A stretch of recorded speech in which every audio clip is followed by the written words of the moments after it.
శ్రీమాత్రే నమః. సౌందర్యలహరి 25వ శ్లోకం నుంచి 50వ శ్లోకం వరకు ప్రతి అక్షరాన్ని గమనిస్తూ పదాలుగా ముందు నేర్చుకుని తర్వాత రాగయుక్తంగా పాడే ప్రయత్నం చేయండి. శ్రీమాత్రే నమః. విరించిః పంచత్వం వ్రజతి హరిరాప్నోతి విరతిం వినాశం కీనాశో భజతి ధనదో యాతి నిధనం వితంద్రీ మాహేంద్రీ వితతిరపి సమ్మీలితదృశా మహాసంహారేస్మిన్ విహరతి సతి త్వత్పతిరసౌ జపోజల్పశిల్పం సకలమపి ముద్రా విరచనా గతిప్రాదక్షిణ్యా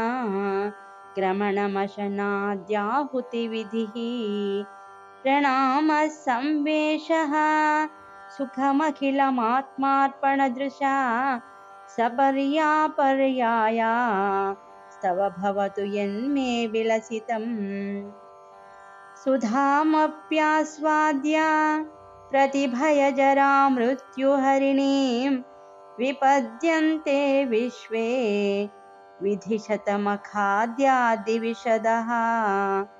कराळं यच्छ्वेलं कबलितवतः कालकलना न शम्भोस्तन्मूलं तव जननि ताटङ्कमहिमा किरीटं वैरिञ्चं परिहरपुरः कैटभभिदः कठोरे कोटीरे स्खलसिजहिजं भारिमकुटं प्रणम्रे श्वेतेषु प्रसभमुपयातस्य भवनं भवस्याभ्युत्थाने तव परिजनोक्तिर्विजयते स्वदेहो भूताभिर्गृणिभिरणिमाद्याभिरभितः निषेव्ये नित्ये त्वाम् अहमिति सदा भावयति यः किमाश्चर्यं तस्या त्रिनयन समृद्धिं तृणयतः महासंवर्ताग्निः विरचयति नीराजनविधिं चतुष्षष्ट्यातन्त्रैः सकलमतिसन्धाय भुवनं स्थितत्तत्सिद्धि प्रसवपरतन्त्रैः पशुपतिः पुनस्त्वन्निर्बन्धात् अखिलपुरुषार्थैकघटना स्वतन्त्रं ते तन्त्रं क्षितितलमवातीतरदिदं शिवशक्तिः कामः क्षितिरथरविशीतकिरणः स्मरोऽहं सशक्रः तदनु च परामारहरयः अमीहृल्लेखाभिः तिसृभिरवसानेषु घटिताः भजन्ते वर्णास्ते तव जननि नामावयवतां स्मरं योनिं लक्ष्मीं त्रितयमिदमादौ तव मनोः निधायैके नित्ये निरवधि महाभोगरसिकाः भजन्ति त्वां चिन्तामणि गुणनिबद्धाक्षवलयाः शिवाग्नौ जुह्वन्तः सुरभिकृतधाराहुतिशतैः शरीरं त्वं शम्भो शशिमिहिरवक्षोरुहयुगं तवात्मानं मन्ये भगवति नवात्मानमनघम् अतः शेषशेषी त्वयमुभयसाधारणतया स्थितः सम्बन्धो वां समरसपरानन्दपरयोः मनस्त्वं व्योमत्वं मरुदसि मरुत्सारथिरसि त्वमापस्त्वं भूमिं त्वयि परिणतायां नहि परं त्वमेव स्वात्मानं परिणमयितुं विश्ववपुषा चिदानन्दाकारं शिवयुवति भावेन बिभृशे तवाज्ञाचक्रस्थं तपनशशिकोटिद्युतिधरं परं शम्भुं वन्दे परिमिलितपार्श्वं परचिता यमाराध्यन् भक्त्या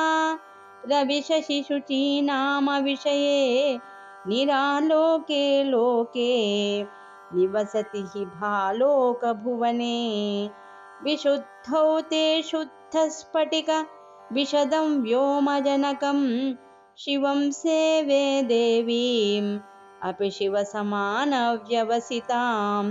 ययोः कान्त्या यान्त्याः शशिकिरणसारूप्य सरणेः विधूतान्तर्ध्वान्ता विलसति चकोरीव जगति समुन्मीलत्संवित्कमलमकरन्दैकरसिकं भजेऽहं सद्वन्द्वं किमपि महतां मानसचरम् यदालापातष्टादश गुणितविद्यापरिणतिः यदा धत्ते दोषात् गुणमखिलमद्भयपय इव तव स्वाधिष्ठाने कुतवहमधिष्ठाय निरतं तमीडे संवर्तं जननि महतीं तां च समयां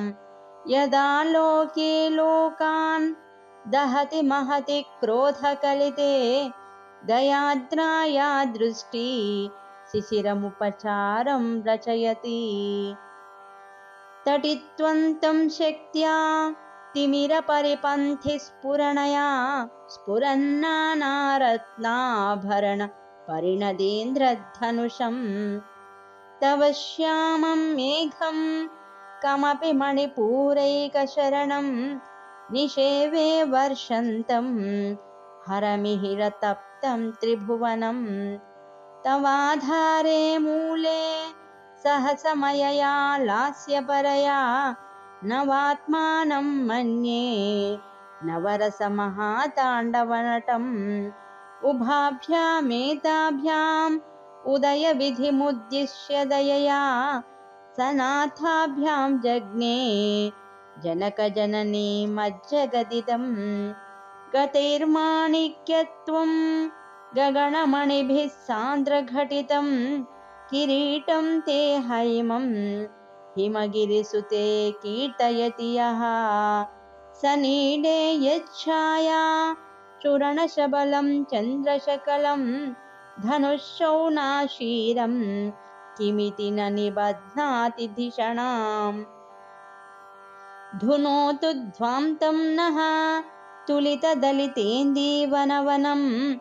घनस्निग्धश्लक्ष्णं चिकुरनिकुरुम्बं तव शिवे यदीयं सौरभ्यं सहजमुपलब्धुं सुमनसो वसन्त्यस्मिन्मन्ये बलमथनवाटी विटपिनां तनोतु क्षेमं नः तव वदन सौन्दर्यलहरी परिवाहस्रोता सरणिरिव सीमन्तसरणि वहन्ती सिन्दूरं प्रबलकबरी भारतिमिरा द्विषां वृन्दैर्बन्दी कृतमिव नवीनार्ककिरणम्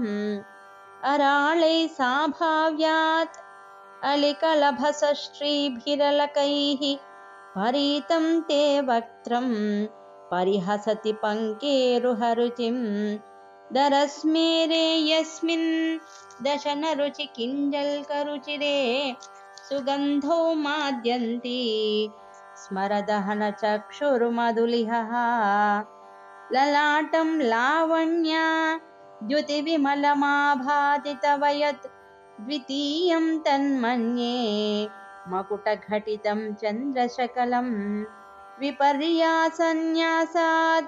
उभयमपि सम्भूय च मिथः सुधालेपस्यूतिः परिणमतिराकाहिमकरः भ्रुवौ भुग्ने किञ्चित्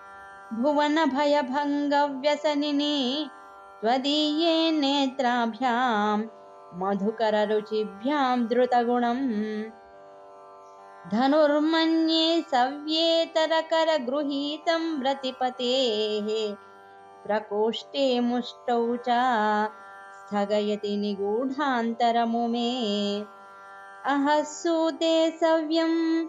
तव नयनमर्कात्मकतया त्रिया मां वामं ते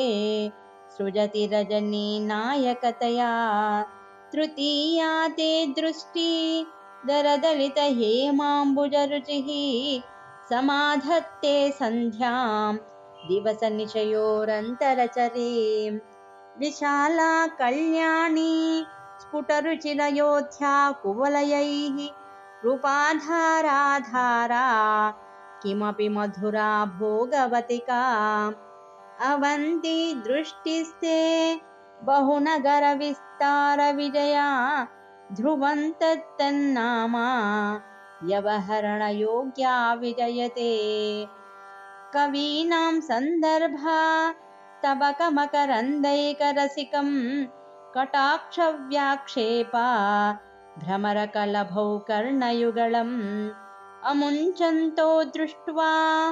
तव नवरसा स्वादतरलौ असूया संसर्गा दलिकनयनं किञ्चिदरुणम्। श्रीमात्रे नमः। स्वस्ति।